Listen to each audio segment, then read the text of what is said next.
నమస్కారం CR news కి స్వాగతం. నా పేరు హరిప్రియ. తిరుపతి జిల్లా గూడూరు మండల పరిధిలోని చంబడిపాలెం గ్రామంలో సోమవారం నాడు జరిగిన ఘర్షణలో పురిణి అశోక్ అనే 34 సంవత్సరాల యువకుడు మృతి చెందిన సంఘటన చోటు చేసుకుంది. రూరల్ పోలీసులు కేసు నమోదు చేసుకుని దర్యాప్తు చేస్తున్నారు. గూడూరు రూరల్ పోలీసుల సమాచారం మేరకు గూడూరు మండల పరిధిలోని చంబడిపాలెం గ్రామంలో నివసిస్తున్న పురిణి మస్తానయ్య మరియు అతని తమ్ముడు అశోక్లకు అదే గ్రామానికి చెందిన మధుసూదన్ కుమారుడు గురవయ్యకు మధ్య వ్యక్తిగత కారణాలతో ఘర్షణ మొదలైంది. ఈ క్రమంలో మస్తానయ్య మరియు అశోక్ ఇద్దరూ కలిసి గురవయ్య ఇంటికి వెళ్లి గొడవపడి గురవయ్య తండ్రి మధుసూదన్పై మస్తానయ్య కర్రతో దాడి చేయడంతో అడ్డుకోబోయిన అశోక్కు కర్ర తగలడంతో తీవ్రంగా గాయపడ్డాడు. గాయపడిన అశోక్ను చికిత్స నిమిత్తం నెల్లూరు ప్రభుత్వాసుపత్రికి తరలించగా అక్కడ చికిత్స పొందుతూ మంగళవారం రాత్రి మృతి చెందాడు. పొరపాటున అన్న చేతిలో కర్ర సొంత తమ్ముడికి తగిలి మృతి చెందడంతో ఆ కుటుంబంలో విషాద ఛాయలు నెలకొన్నాయి. ఈ మేరకు రూరల్ పోలీసులు కేసు నమోదు చేసుకుని దర్యాప్తు చేస్తున్నారు.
తిరుపతి జిల్లా గూడూరు పట్టణంలో కరణాల వీధిలో వెలిసియున్న శ్రీదేవి భూదేవి సమేత శ్రీ చెన్నకేశవ స్వామివారి దేవస్థానంలో మంగళవారం రాత్రి వైభవంగా స్వామివారి ఏకాంత సేవా కార్యక్రమం నిర్వహించారు. ఈ నెల 18వ తేదీ నుండి 28వ తేదీ వరకు స్వామివారి వార్షిక బ్రహ్మోత్సవాలు దేవస్థానంలో వైభవంగా నిర్వహించారు. ఈ కార్యక్రమంలో ధ్వజారోహణం కార్యక్రమం అనంతరం స్వామివారి ఏకాంత సేవా కార్యక్రమం నిర్వహించడం ఆనవాయితీగా వస్తుంది. వేద పండితుల ఆధ్వర్యంలో వివిధ రకాల పుష్పాలతో స్వామివారికి ప్రత్యేక పూజలు, ఏకాంత సేవా కార్యక్రమాలు సాంప్రదాయబద్ధంగా నిర్వహించారు. భక్తులు స్వామివారి ఏకాంత సేవా కార్యక్రమంలో పాల్గొని స్వామివారిని దర్శించుకుని తీర్థ ప్రసాదాలు స్వీకరించారు.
स्वामिने नमः दिव्य परिमलगन्धां धारयामि स्वामिने नमः धारयामि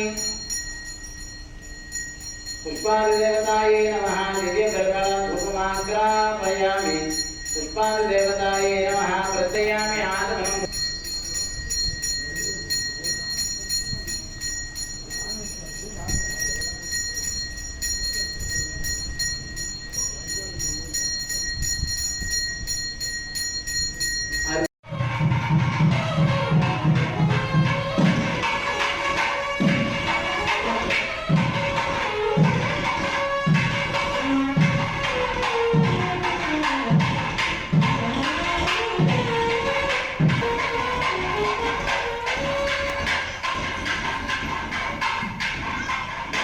గూడూరు పట్టణంలోని కోనేటిమిట్టలో ఉన్న శ్రీ కోదండ రామాంజనేయ స్వామి దేవస్థానంలో మంగళవారం రాత్రి శ్రీ ఆంజనేయ స్వామి వారి పల్లకీ సేవ కార్యక్రమం వైభవంగా నిర్వహించారు.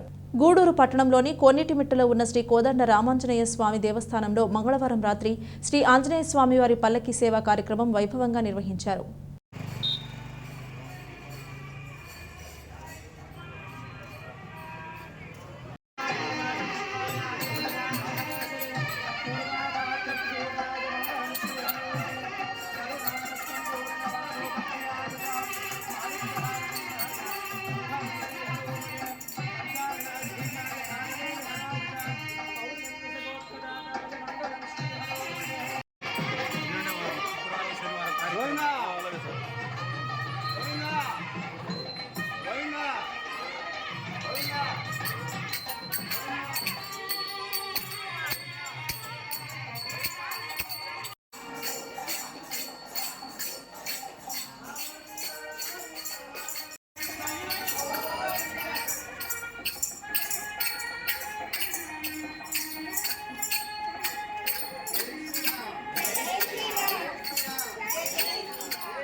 తిరుపతి జిల్లా చిల్లకూరు మండల పరిధిలోని తూర్పు కనుపూరు గ్రామంలో వెలిసి ఉన్న శ్రీ ముత్యాలమ్మ అమ్మవారి దేవస్థానంలో మంగళవారం రాత్రి శ్రీ ముత్యాలమ్మ అమ్మవారి పల్లకీ సేవ మరియు ప్రాకార ఉత్సవం వైభవంగా నిర్వహించారు. శ్రీ ముత్యాలమ్మ అమ్మవారి ఉత్సవ విగ్రహాన్ని విశేషంగా అలంకరించి పల్లకీపై కొలువు తెచ్చి మేళ తాళాలతో సాంప్రదాయబద్ధంగా అమ్మవారి పల్లకీ సేవ నిర్వహించారు. భక్తులు అమ్మవారి ప్రత్యేక పూజలలో పాల్గొని అమ్మవారిని దర్శించుకుని మొక్కులు తీర్చుకున్నారు.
తిరుపతి జిల్లా శ్రీకాళహస్తి పట్టణంలోని శ్రీ జ్ఞాన ప్రసూనావ సమేత శ్రీ కాళహస్తీశ్వర స్వామి దేవస్థానంలో వైభవంగా శ్రీ కాలభైరవ స్వామి వారి ప్రత్యేక అభిషేకం కార్యక్రమం నిర్వహించారు.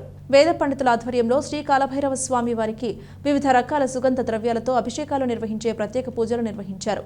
భక్తులు విశేష సంఖ్యలో శ్రీ కాలభైరవ స్వామి అభిషేకాన్ని తిలకించి స్వామివారిని దర్శించుకుని తీర్థ ప్రసాదాలు స్వీకరించారు.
నాయుడుపేటలో గ్రామదేవత శ్రీ పోలేరమ్మ జాతర మహోత్సవం అత్యంత వైభవంగా ప్రారంభమైంది. ప్రతి ఏటా ఎంతో వైభవంగా నిర్వహించే జాతర మహోత్సవాన్ని ఈ ఏడాది కూడా అత్యంత వైభవంగా నిర్వహించారు. అమ్మణ్ణిని ఊరేగింపుగా తీసుకువచ్చి గడియారం సెంటర్ వద్ద ఏర్పాటు చేసిన సప్పరంలో ప్రతిష్ఠించి ప్రత్యేక పూజలు నిర్వహించిన అనంతరం భక్తులకు దర్శన భాగ్యం కల్పించారు. నాయుడుపేట పట్టణంలో వైభవంగా గ్రామదేవత పోలేరమ్మ జాతర ప్రారంభమైంది. ఆలయాన్ని ప్రత్యేక పుష్పాలు, విద్యుత్ దీపాలతో శోభాయమానంగా తీర్చిదిద్దారు. జాతర సందర్భంగా సాంప్రదాయబద్ధంగా పడమటి వీధిలోని కుమ్మరిమిట్టలో విగ్రహాన్ని తయారు చేసి అత్తగారిల్లు అయిన శెట్టిపల్లి వారి వీధిలో అలంకరించి బేరిపేట వద్ద నుంచి ప్రత్యేక పుష్పాలతో అలంకరించిన వాహనంపై అమ్మణ్ణి ఊరేగింపుగా గడియారం సెంటర్ వద్ద ఏర్పాటు చేసిన సప్పరం వద్దకు తీసుకువచ్చి ప్రతిష్ఠించి భక్తులకు దర్శన భాగ్యం కల్పించారు. అమ్మణ్ణి ఊరేగింపులో భాగంగా ఏర్పాటు చేసిన డీజే, తీన్మార్ బ్యాండ్లలో యువత కేరింతలు కొడుతూ ఉత్సాహంగా పాల్పంచుకున్నారు. దీంతో పట్టణంలో సందడి నెలకొంది.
ఇది వాల్టి బులెటిన్. మరొక బులెటిన్లో మళ్ళీ కలుద్దాం. అంతవరకు సెలవు. నమస్కారం.